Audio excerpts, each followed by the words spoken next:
Sizokhumbula ukuthi uMenzi-ke ukwenza i-interview kwi-podcast ethi kwenzeke. So njengoba nibona lapha kubhalwe ukuthi Isolezwe, uMenzi uveza ngakuthanda indaba kaMaskandi. Shuthi-ke bathathe enye izinkulumo zakhe ayikhulumile lapho ku-YouTube channel and the podcast ethi kwenzeke. So lapha-ke babhalile indlela babhale ngayo. Bathi uMenzi Mabizela uveza ukuthi ungeniswe ukufuna ukushintsha isimo sakubo emculweni kaMaskandi, hhayi ngoba wayethanda noma enethalente. Umbhali wale ndaba unokubonga Phenyana. Umculo kaMaskandi uMenzi Mabizela uthi ukukhula kanzima ngemuva kokushona kukayise angamazi ikhona kumenze wangena emculweni ngoba efuna impilo engcono. uMenzi wasesigodini sakwaMthandi eMnambithi uthe uyaziqhenya ngempumelelo yakhe kulo mkhakha ngoba uthathwa njengomculi wesibili kaMaskandi omkhulu manje ophuma kule dolobha.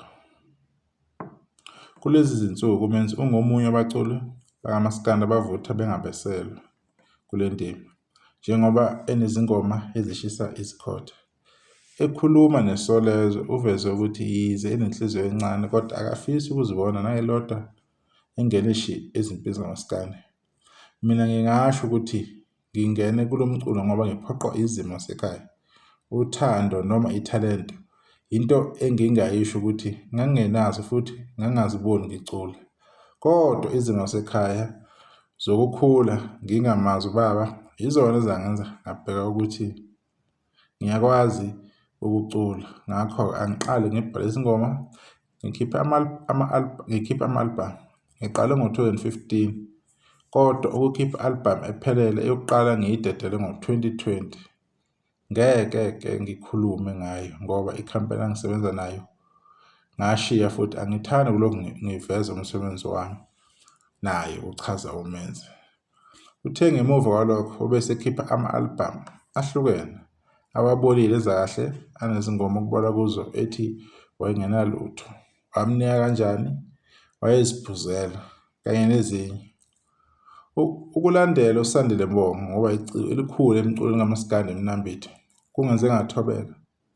Umkhakha kaMaskandi ungenze ngaphila, ngavusa ikhaya lakithi, ngathenga izinkomo, umuzi wasekhaya usufana neminye imizi. Kodwa engakuthandi ngawo uMaskandi izingxabano zakhona engibona ukuthi zidalwa abahleli bemicimbi nemincintiswano abayenzayo ngathi. Ukube kuya ngami ngabe angingeneli imincintiswano ekhona, kodwa konke ngikwenze ngoba ngihlonipha umphakathi engiwenzela umculo kanjalo nabalandeli bami okuyibo abafuna ngibe yingxenye kusho uMenzi. Uthe i-album ayikhiphe ngonyaka odlule ethi size siguge isenza kahle ezitolo zomculo futhi okwamanje usaphushana kuze kuba ukhipha enye. Uveze ukuthi kulo nyaka asakwenzile ukusebenza amaqembu amabili amakhulu emculweni maduze nje azodedela izingoma ayingxenye yazo njengoba emcelile asebenze nabo. Iphela kanjalo indaba yeSolezwe. So yiloko udaba olulapha kwiSolezwe. Indaba ithola lapha ku-Facebook page yeSolezwe bebhalwe uye uNokubonga Phenyana. Bakwethu ningadideki, ningadina futhi. Sithinta indaba ezikanje ngoba sithinta uMaskandi, ukukhulunywa ngeciko lakaMaskandi.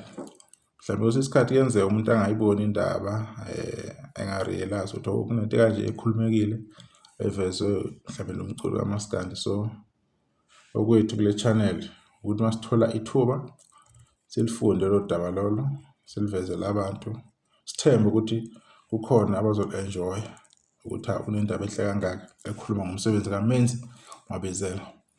Bekuyilokho-ke indaba iphela lapho-ke ilapha kwiSolezwe Facebook page. Nisalahle, siyabonga, sohlala kuzayo.